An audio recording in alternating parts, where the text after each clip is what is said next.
안녕하세요. 시니어 트렌드 진행을 맡은 최학희입니다. 초고령 사회는 이미 현실이 되었고요. 1,700만 명이나 되는 베이비 부모들이 은퇴 후 어떻게 살아갈지 고민하고 있습니다.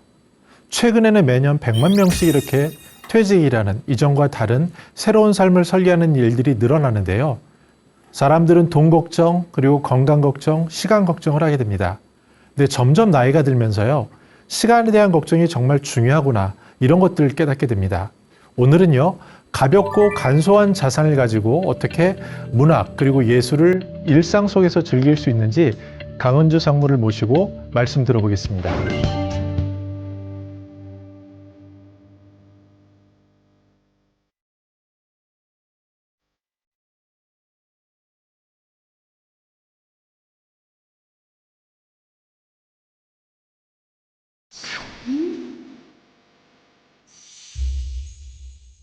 안녕하세요. 저는 강은주라고 합니다.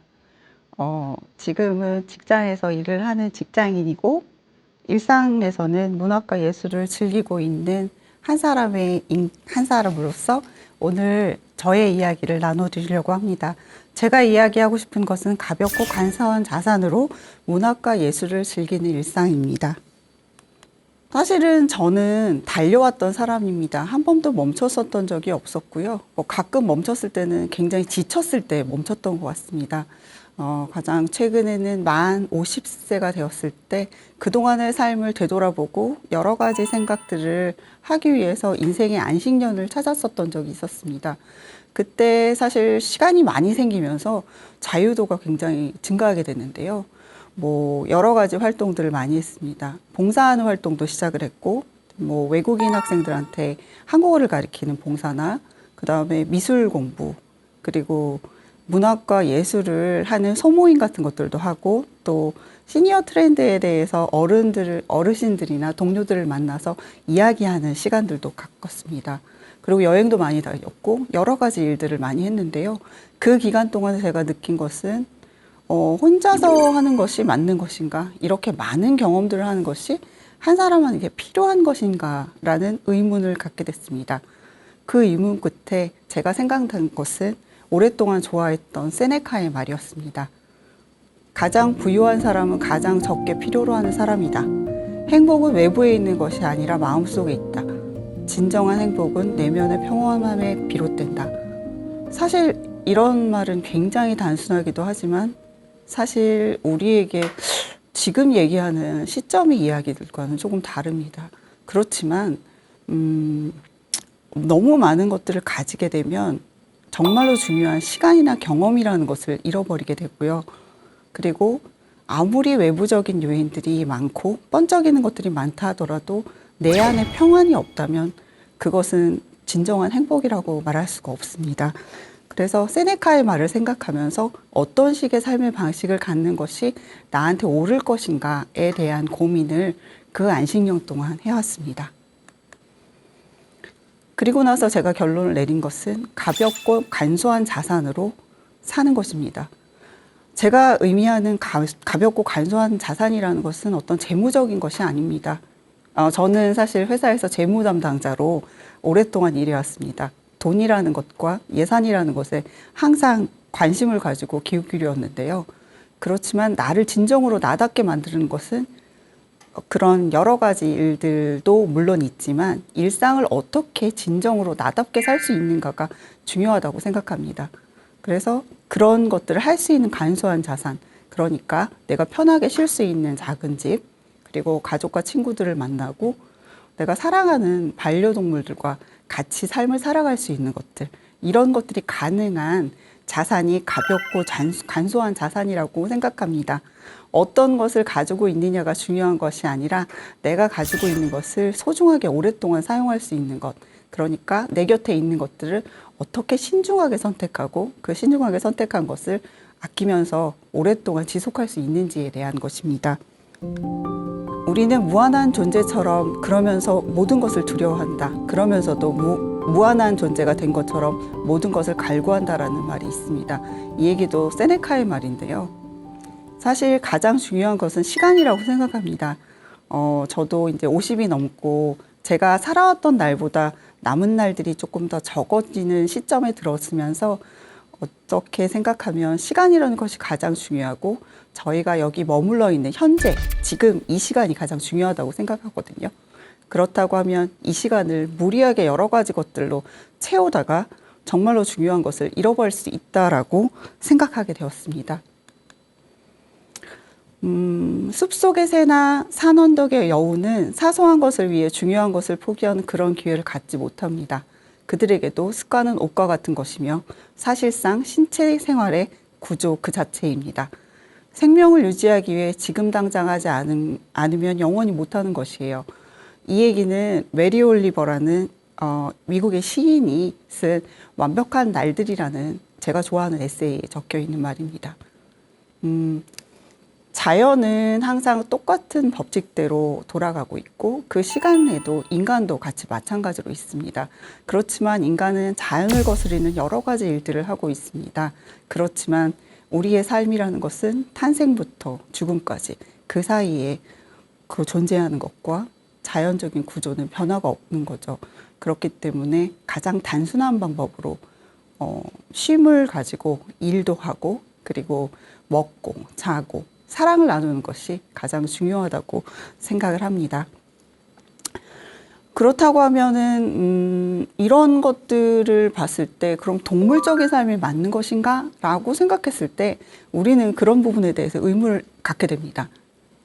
물론 동물들이 살아가는 자연적인 삶 굉장히 아름답고 단순하고 아주 원칙에 의거해서 살아갑니다. 그렇지만 인간은 동물과 다른 점을 뭘 갖고 있길래 인간은 이렇게 궁금증이 많은 걸까요? 저는 그것을 문학과 예술에서 찾았습니다. 네, 그렇다고 하면 동물들이 사는 삶이 가장 단순하고 아름다운데 동물들이 사는 삶과 인간이 사는 삶은 같은 걸까요? 혹은 인간은 그거 외에 어떤 다른 의미를 추구할 수 있을까요? 사실은 단순한 삶을 선택하는 것이 현대 사회에서는 굉장히 어려운 일이기도 합니다. 그렇다고 하면 우리가 단순한 삶을 선택했을 때 어떤 좋은 점이 있을까요?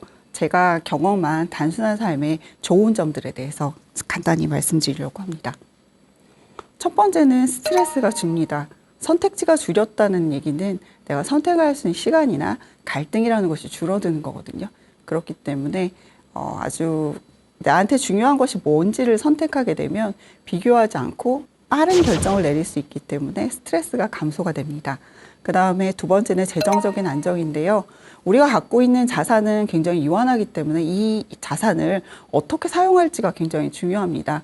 내가 소중하게 생각하는 어떤 중요한 것들, 경험이나 사물이나 오래오래 지속될 것들을 선택한다면 쓸데없는 자산들을 사용하지 않게 되고 그렇게 되면 재정적인 안정도 우리에게 찾아오게 됩니다. 그다음에 세 번째는 모두 다 예상하시다시피 물건들을 간소하게 쓰고 절약하게 되면 환경을 보호하게 됩니다. 우리가 살아가면서 쓰는 여러 가지 것들이 쓰레기로 만들어지는 것이 아니라 오랫동안 우리 곁에 머무는 특별한 경험이나 사물이 되게 됩니다. 그다음에 시간이 절약이 되고요. 그다음에 이런 것들을 통해서 우리가 살아가고자 하는 방법, 그러니까 내가 살아가는 방식이 옳은지 옳지 않은지에 대해서 조금 판단하게 되고요. 이런 것들은 나에 대한 만족도가 높게 만들고 삶의 질을 향상시키게 됩니다. 아까 말씀드렸다시피 동물들이 사는 삶은 아주 단순하고 간단합니다. 그렇다고 하면 동물들과 저희가 다른 점은 무엇일까요? 저는 그것이 문학과 예술의 가치에 있다고 봅니다. 문학과 예술에 대한 가치에 대해서 제가 이야기를 한다면 그것이 좀 설득력이 없겠지만 많은 위대한 작가들과 예술가들이 이렇게 얘기를 했습니다. 파블로 피카소는 예술은 우리의 영혼을 먼지로부터 씻어내는 것이다 라고 얘기를 했고요. 그리고 조지 오웰은 자유롭게 생각할 수 있는 권리다라고 얘기했고, 그리고 톨스토이는 인간의 경험을 전달하는 수단이다라고 얘기했습니다. 그리고 생텍쥐페리는 가장 중요한 것은 눈에 보이지 않는다고 어린 왕자에서 얘기했고요. 그리고 마지막으로 어니스트 헤밍웨이는 진정한 승리는 포기하진 않는 데 있다고 이야기했습니다. 문학과 예술을 즐기는 것은 어떻게 보면 지금 현재 보고 있는 여러 가지 것들에서 자유롭고 그리고 가장 중요한 어떤 것이 무엇인가에 대해서 우리한테 다시 깨닫게 하는 어떤 지점이 있게 됩니다. 그렇다고 하면은 이제 사실 보통 생각할 때 현대의 빠른 시기에서는 예술과 문학을 즐기는 것이 굉장히 좀 어렵다라고 생각할 수 있습니다. 그렇지만 사실은 오늘 하루 우리가 어떤 일을 하느냐에 따라서 문학과 예술이 나의 삶에 들어올 수 있거든요. 첫 번째는 독서입니다. 사실은 제가 너무 원론적인 이야기를 해서 아니 이런 원론적인 얘기를 이라고 얘기할 수 있지만 이 원론적이고 간단한 이야기가 나의 삶으로 들어올 때 나의 삶은 변화가 되게 됩니다. 독서는 뭐 크게 생각할 필요는 없고 내가 마음에 드는 책 혹은 내 주변에 있는 책 혹은 도서관에서 빌려준 책도 좋습니다. 책을 규칙적으로 한 10분, 20분이라도 규칙적으로 읽게 된다면 그 책에 있는 글, 그러니까 작가의 말이, 작가의 삶이 나 인생 속에 같이 들어오는 경험을 하게 됩니다. 그다음에 음악 감상이 있고요. 음악 감상은 라디오로 들을 수 있고 혹은 내가 좋아하는 음악을 CD나 LP 같은 옛날 방식으로 들을 수 있고 스트리밍 서비스로도 들을 수 있습니다. 그 다음에 미술 체험인데요. 미술 체험이 굉장히 복잡한 것이 아니라 오늘 내가 종이 하나에 그림을 그리는 것도 미술 체험이 될 수도 있고 혹은 주변에 있는 전시관에 가서 보는 것도 미술 체험이 될 수 있습니다. 그다음에 글쓰기인데요. 글쓰기는 간단하게 내가 장볼 메모를 하는 것도 글쓰기고 일기를 쓰는 것도 글쓰기고 혹은 내가 그리워하는 어떤 사람한테 편지를 쓰는 것도 글쓰기고 SNS에 오늘 나의 감정에 대해서 쓰는 것도 글쓰기입니다. 제가 말씀드린 이런 여러 가지 한 4가지 정도 되는 것들은 사실은 너무나 기본적인 것이지만 그것들을 시작하느냐 시작하지 않느냐는 굉장히 많은 차이를 갖게 되거든요. 오늘 이 이야기를 들으시고 4가지 활동 중에 한 가지라도 시작하시게 된다면 그것이 주는 어떤 즐거움을 느끼실 수 있을 것 같습니다. 그렇다고 하면 간소한 자산을 가지고 예술과 문학을 즐기는 방법은 어떤 것이 있을까요? 어떻게 보면 굉장한 뭔가를 필요로 하는 것처럼 보이기도 합니다. 특히 예술은 또 그런데요. 그렇지만 현대는 다행히 예술과 문학을 접근할 수 있는 다양한 방식들이 존재하게 됩니다. 예전에는 사실 아날로그 방식만 존재했는데요. 지금 현재는 디지털 방식으로도 저희가 이런 접근들이 충분히 있을 수 있습니다. 아날로그 방식으로는 어떤 것들이 있을 수 있냐면 예를 들어 주변에 있는 도서관에 가서 책을 읽을 수도 있고 그 다음에 어떤 모임을 우리들끼리 만들 수도 있습니다. 내가 뭐 예전에 알고 있었던 친구들하고 간단하게 차를 마시면서 책을 읽는 방식을 속할 수도 있고 혹은 주변에 있는 무료 콘서트나 매달 마지막 수요일은 문화날이라고 해서 할인이 되는 프로그램들도 있습니다. 그런 것들을 어떤 생각을 하는 것이 아니라 오늘 이런 걸 한번 해볼까라고 해서 한번 시도를 해보는 거예요. 그런 아날로그 방식으로 처음 문학을 예술을 경험해 볼 수 있고요. 디지털 방식은 많은 분들이 볼 수 있는 영상으로 나와 있는 너튜브나 그 다음에 블로그나 SNS에 있는 내용들 혹은 여러 가지 스트리밍 서비스가 있습니다. 스트리밍 서비스에 가입을 해서 내가 규칙적으로 내가 좋아하는 것들을 듣는 방식도 있습니다. 그리고 요즘에는 이제 영상으로 콘서트나 전시회 같은 것들도 보여주고 있거든요. 그래서 내가 어떤 것을 좋아하고 어떤 것을 선택하느냐에 따라서 의지를 가지고 그런 것들을 즐길 수 있습니다. 제가 마지막으로 하고 싶은 것들은 이런 것들입니다. 세상과 연결되고 세상의 선의를 가지고 우리가 함께 살아가는 공동체를 만들어 나가는 것인데요. 세상에서 얘기하고 있는 여러 가지 번쩍이는 가치가 아니라 정말로 중요한 것들, 그러니까 우리 삶에서 중요한 것들에 대한 이야기들을 지속적으로 해나가고 싶습니다. 그리고 지속적인 생산활동을 하고 싶은데요. 예를 들어 제가 하고 있는 일들이 주위에서 생각할 때 굉장히 멋있는 일이거나 아니면은 굉장히 대단한 일이어서 하는 것이 아니라 우리가 함께 나눌 수 있는 일이라면 사회에 조금 도움이 될 수 있는 일이라면 여러 가지 것들을 하고 싶습니다. 그래서 뭐 지금 제가 하고 있는 일들 중에 뭐 봉사하는 것들이 몇 가지들이 있는데요. 그리고 회사에서도 회사를 조금 더 좋은 공동체로 만들어 나갈 수 있도록 도움이 되는 일들을 열심히 하고 싶습니다. 뭐 지금 머물러 있는 회사뿐만 아니라 제가 지속적으로 살아가는 삶에 있어서 그것들을 멈추지 않고 계속 제가 가지고 있는 것들을 줄이면서 나누면서 버릴 수 있는 것들, 그것이 재정적인 것이 아니라 어떤 우리의 경험이라던가 우리가 생각하는 가치라던가 그런 무형의 것들, 아까 생테쥐베리가 말했던 보이지 않는 것들을 위해서 보이지 않는 것들을 나눌 수 있는 사람이 되는 것이 저의 마지막 목표이자 제 나머지 살아갈 삶의 일상의 목표가 되고 있습니다. 지금까지 제가 이야기한 어떻게 보면 너무나 단순하고 기본적이라고 생각하는 이야기들을 함께 들으셔서 감사합니다.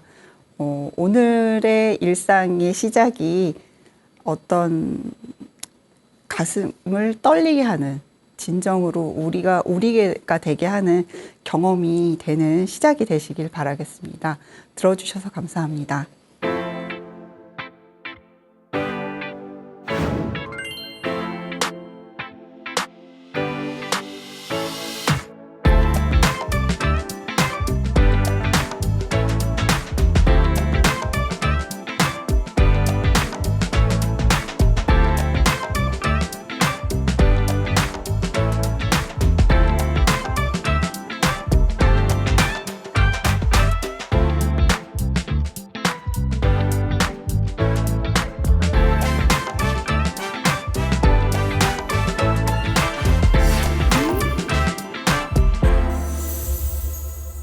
네, 심플한 삶을 산다는 게 이제 모든 것을 즐길 줄 아는 거라 그랬는데 강사님께서는 정말 그 예술에 심취하고 또 굉장히 간소한 삶을 살아가시는데 시청자들이 너무 쉽게 얘기하니까 그 깊이를 이해하지 못할 것 같아서 제가 다시 이 질문부터 드릴게요.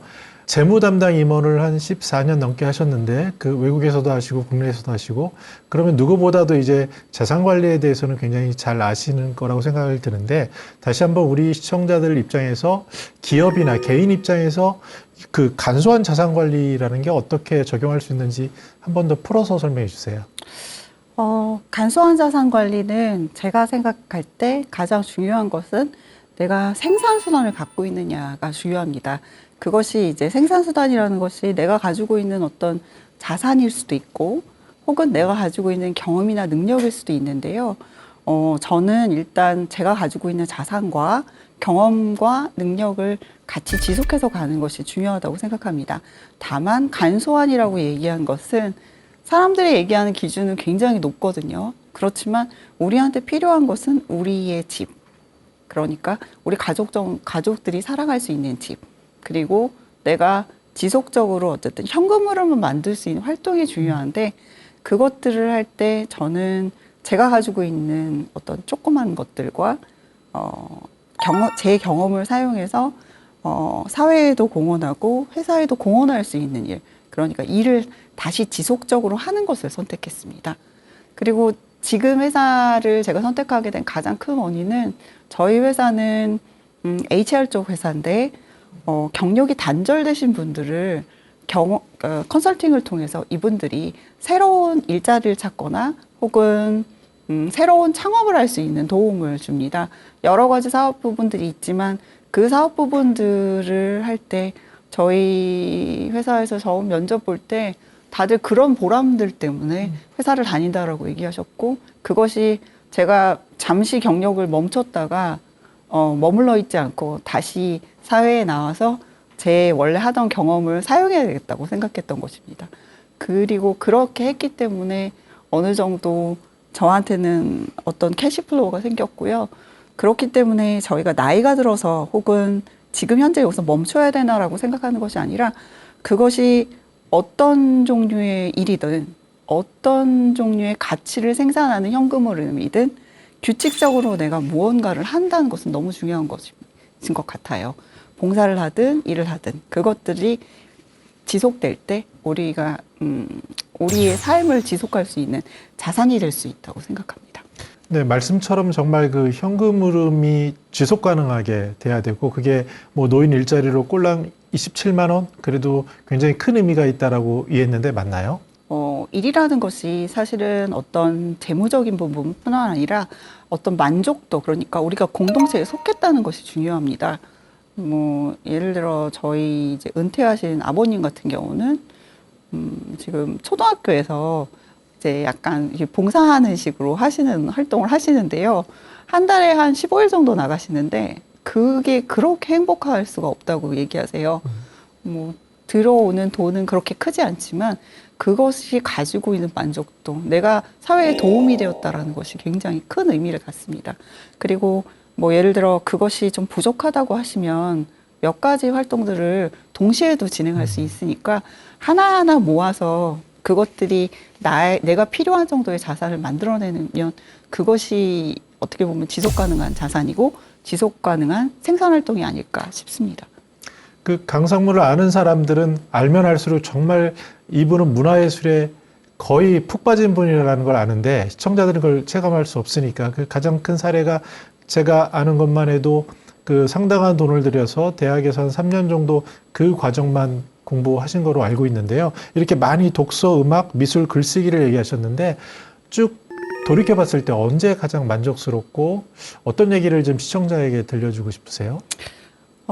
사실 혼자 궁금증을 가지고 대학에서 미술을, 예술에 대한 것들, 현대미술에 대해서 공부했을 때도 너무너무 좋았습니다. 그리고 그걸 통해서 여러 가지 경험들을 하고, 콘서트를 가고, 뭐, 여러 가지 좋은 경험들이 있었습니다만은, 사실은 저한테 가장 크게 남는 것은 작은 모임을 만들어서 그 모임을 통해서 어떤 분들이 아, 이런 것들이 있습니까? 나도 오늘부터 책을 읽고 싶고, 나도 오늘부터 음악을 듣고 싶어요. 그리고 이게 약간 어렵다고 생각했는데, 시작하는 거 어렵지 않네요? 라고 반응하는 것이 가장 즐거운 일 중에 하나였습니다. 그리고 또 말씀드린 것처럼 제가 지금 외국인들 한국어 가르치는 봉사를 하고 있는데요. 그 봉사활동 통해서 수업이 다 끝난 후에 학생들이 정말 너무 감사했다. 그리고 내가 지속적으로 뭔가를 하고 있다. 라고 얘기할 때. 그러니까 제가 갖고 있는 경험들을 어느 정도 쌓아서 그 경험을 필요로 하는 사람들과 같이 나눌 때 그 나누는 기쁨이 굉장히 크다고 생각을 합니다. 네. 그리고 그것들을 할 수 있기 위해서는 사실 아까 얘기한 내 삶에 만족할 수 있는 어떤 지속적인 재정의 흐름이 필요합니다. 제가 한 2년 정도 쉬면서 이제 여러 가지 좋은 활동들도 많이 하긴 했는데요. 그걸 할 때 느낀 것은 어떻게 보면 비누처럼 제가 갖고 있는 것을 쓰고 있는 게 아닌가 하는 생각을 했어요.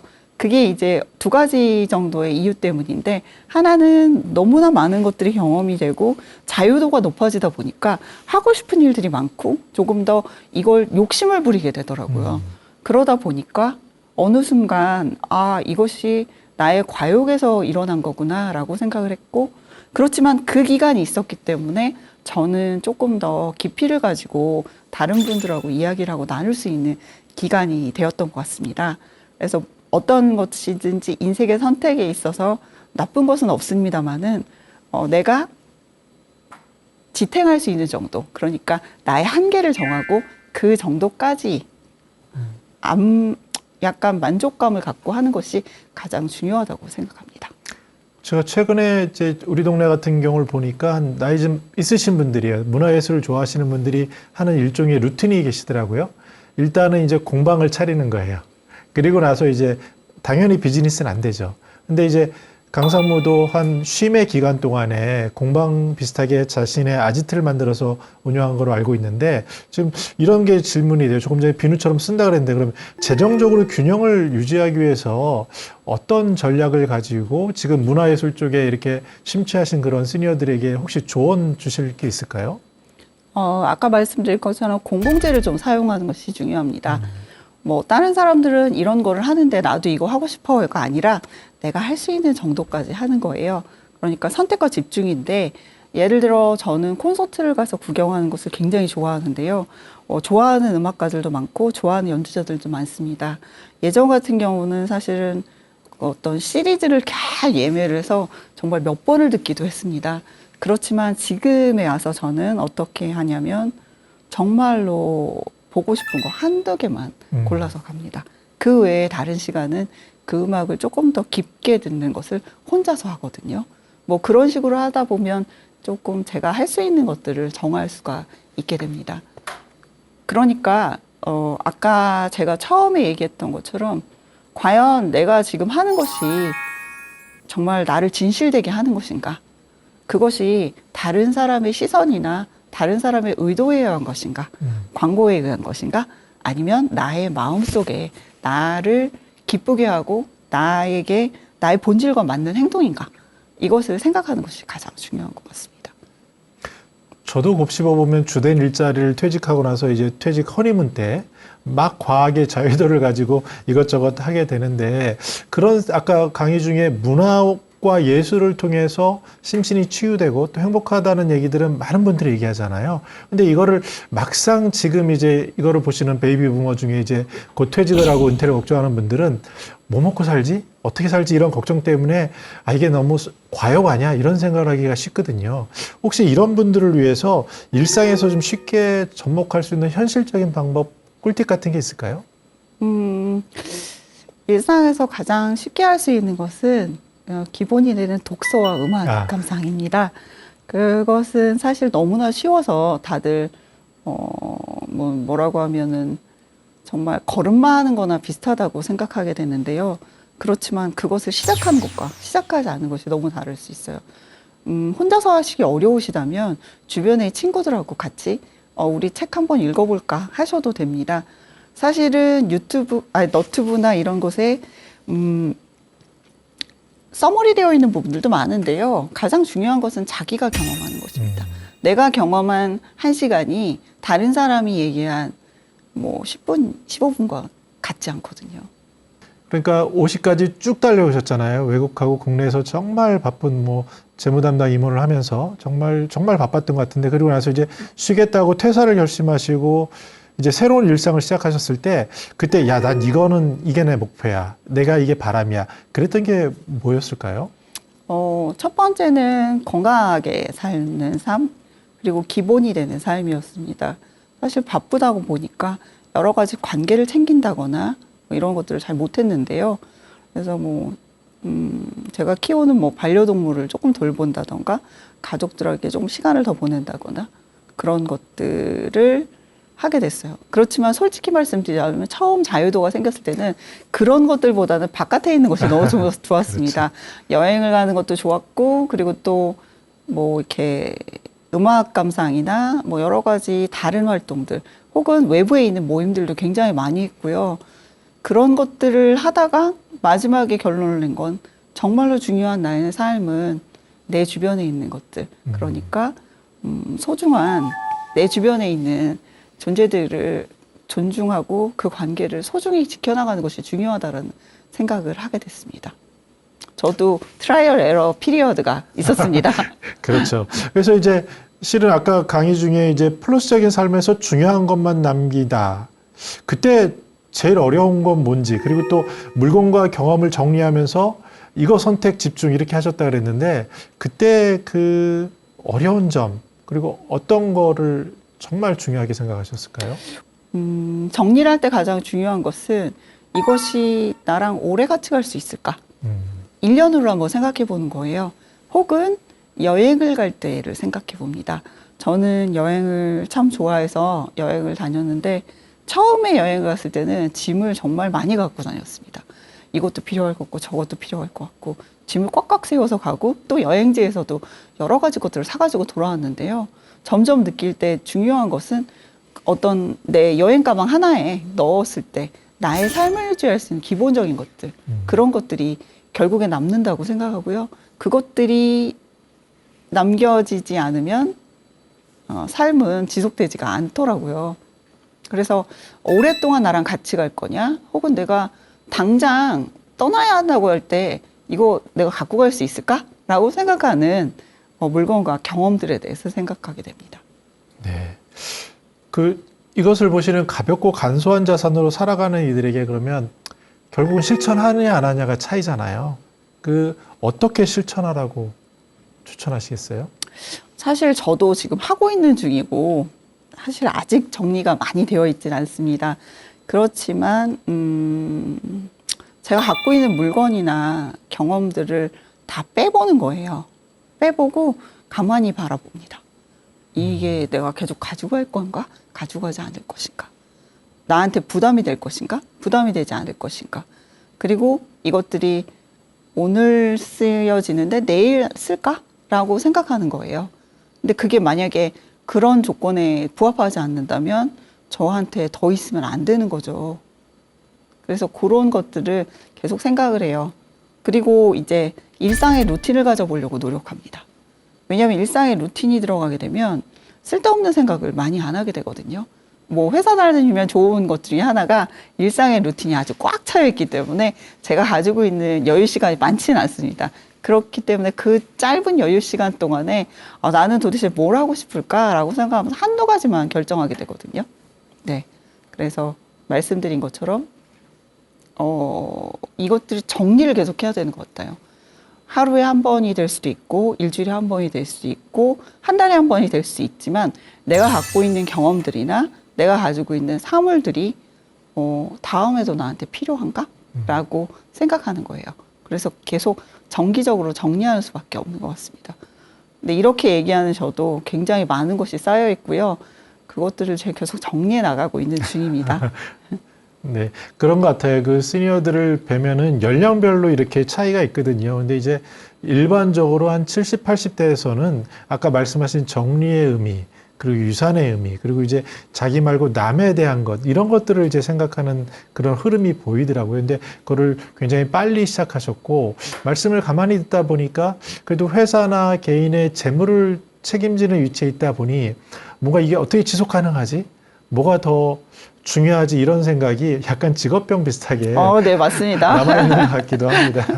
네, 왜냐하면 회사에서 어떤 일을 할 때 특히 재무적인 일에서는 회사가 갖고 있는 자산이 유한하기 때문에 그것들을 어떻게 선택해서 투자하느냐에 따라서 회사의 미래가 달라지게 되거든요. 현재도 달라집니다. 그게 인생의 경험과도 동일하거든요. 그러게요. 그러면서 중요하게 이제 뭐가 남을 거지, 그리고 내가 하루의 일상의 루틴을 어떻게 해야 할지라는 굉장히 간소하지만 중요한 말씀을 해주신 것 같아요. 저희가 이제 시니어 트렌드를 계속 이야기하고 있는데 내년에는 그러면 어떤 걸 꼽는지, 그리고 끝으로 시니어 TV 시청자에게 전해주고 싶은 말씀 부탁드리겠습니다. 사실 저희가 한 2년 정도 시니어 트렌드 저희 같이 했었는데 처음에는 이제 백투 베이직이라는 걸 했습니다. 에센셜리즘이라고 해서 가장 중요한 것만 남기고 우리가 본질에 집중하는 얘기를 했고요. 두 번째는 액티브 시니어라는 이야기를 했습니다. 올해예요. 어떤 사회에 나가서 실제로 일을 하고 생산적인 활동을 하는 시니어에 대한 이야기였어요. 그렇다고 하면 올해는 무엇일까라고 하면 소속감을 만들고 공동체를 만드는 시니어가 됐으면 좋겠습니다. 사실은 저희가 시간이 많고 자유도가 많아지면 본인한테 집중을 많이 하게 되는데요. 과연 우리에게 경험할 수 있는 이런 여러 가지 기회들이 왜 우리한테 주어졌을까를 생각해 보면 그것들이 우리한테 머물러 있는 것이 아니라 선의를 가지고 연결될 때 그것이 아름다운 자산으로 남을 수 있다고 생각하거든요. 아까 세네카의 말처럼 저희의 인생은 유한하고 유한한 시간을 살면서 무한히 가지려고 할 때 인생은 제대로 갈 수 없다고 생각합니다. 그리고 무한히 갈 수 없다는 얘기는 내가 가지고 있는 유한한 삶에 있는 경험이나 지식, 그리고 자산이 될 수도 있고 이런 것들을 사회에 환원하고 나눠줘야 된다고 생각합니다. 근데 사회에 환원한다는 게 기부를 굉장히 많이 하는 그런 분들에 대한 이야기는 아니고요. 저희가 할 수 있는 것은 아주 다정한 사랑을 나누는 정도. 그러니까 내가 할 수 있는 한도 내에서는 다른 사람들과 연결돼서 경험들을 나누는 것들이죠. 그래서 아까 제 공간에 대해서 말씀을 하셨는데 제가 아주 작은 곳에서 제가 좋아하는 책과 음악과 그리고 예술 도록 같은 것들을 좀 놓아놓는 공간이 있습니다. 이 공간은 제가 어떤 수익을 만들기 위한 공간은 아니고요. 뭐 모임을 하거나 혹은 지인들과 친구들을 불러서 이곳에서 그냥 맛있는 것도 먹고 세상 사는 이야기들도 하면서 지내는 공간이에요. 그런 것들을 지금은 하나 정도 하고 있지만 나중에 조금 여유가 된다면 여러 개를 해서 사람들이 좀 편하게 머무르는 시간들을 가질 수 있게 했으면 좋겠다는 작은 바람이 있습니다. 그 실제로 시니어들이 고민하는 게 이런 거거든요. 그 시간을 내가 어떻게 보내지? 근데 내가 좋아하는 건 문화예술이야. 그건 알아요. 그리고 이 시간을 나 혼자 보내면 외로우니까 같이 보내고 싶어. 다 알거든요. 근데 막상 이런 얘기를 해줘도 그걸 실천하고 하느냐 안 하느냐 차이가 있고, 막상 모임을 만들어 놓으면은 저 사람은 잘난 체를 너무 많이 해. 저 사람은 나랑 수준이 안 맞아. 뭐 이런 핑계거리를 찾거든요. 근데 이제 강상무님 얘기를 듣다 보니까 그래도 그나마 문학이나 예술 이런 쪽은 그래도 뚜렷한 어떤 동기가 있고 좋아하는 거가 있어서 그런 갈등은 덜한가 보죠. 그러니까 사람 사이에 있는 비교하고 경쟁하고 실제로 운영해 보시니까 어떠세요? 중요한 것은 사람들을 많이 만나는 것이 중요한 게 아니라 아주 작은 모임이라도 한 사람 한 사람한테 집중하는 것이 중요하다고 생각합니다. 그래서 저는 사실 모임을 할 때 4명 이상의 모임을 갖지 않습니다. 왜냐하면 저희가 모임을 하게 되면 한 2시간에서 3시간 정도 하게 되는데요. 뭐 맛있는 걸 같이 나눠 먹으면서 이야기를 하는데, 그리고 편하게 합니다. 그러니까 뭐 예를 들어 책을 읽고 오면 좋지만 책을 읽고 오지 않아도 오늘 이 모임을 통해서 내가 집에 돌아가서 책을 읽으면 되거든요. 그렇게 할 수 있게 이제 모더레이션을 하고, 그 편안했던 시간이 나의 일상으로 들어올 때 내가 책과 음악을 한번 경험해 봐야 되겠구나 라고 생각을 하거든요. 그래서 제가 지금 하고 싶은 것은, 그리고 많은 분들이 했으면 좋겠다고 생각하는 것은 굉장히 대단한 숫자를 위한 것이 아니라 한 사람이라도 집중할 수 있는 것들을 할 수 있다면 좋은 것 같아요. 그러니까 예를 들어 뭐 대단한 모임을 할 필요 없고, 내가 오늘 이 책을 좋아해서 읽었는데 내 친구도 이거 읽었으면 좋겠어라고 추천하고 친구랑 같이 커피를 마시면서 이 책을 얘기해도 되는 거예요. 아주 처음 시작은 아주 간단한 것부터고, 사실 제가 하는 모더레이션은 여지까지 제가 했던 문학이나 예술, 영화, 그다음에 미술 공부 같은 것들을 같이 좀 합쳐서 저랑 같이 모임을 하시는 분들이 그런 것들에 궁금증을 가지고 내가 좋아하는 것이 뭘까라고 하면서 본인만의 일상 속의 문학과 예술을 만들어 나가는 활동들을 하게 하는 거거든요. 네, 그렇게 하고 싶습니다. 그럼 저처럼 문외한인 사람이 이런 모임에 가고 싶다 그럴 때 네. 주의해야 할 거는 뭐가 있을까? 하나만 딱 고르라 그러면. 잘 듣는 것일 것 같습니다. 저도 모임을 할 때 사람을 적게 하는 것이 그분들의 이야기를 듣기 위한 거거든요.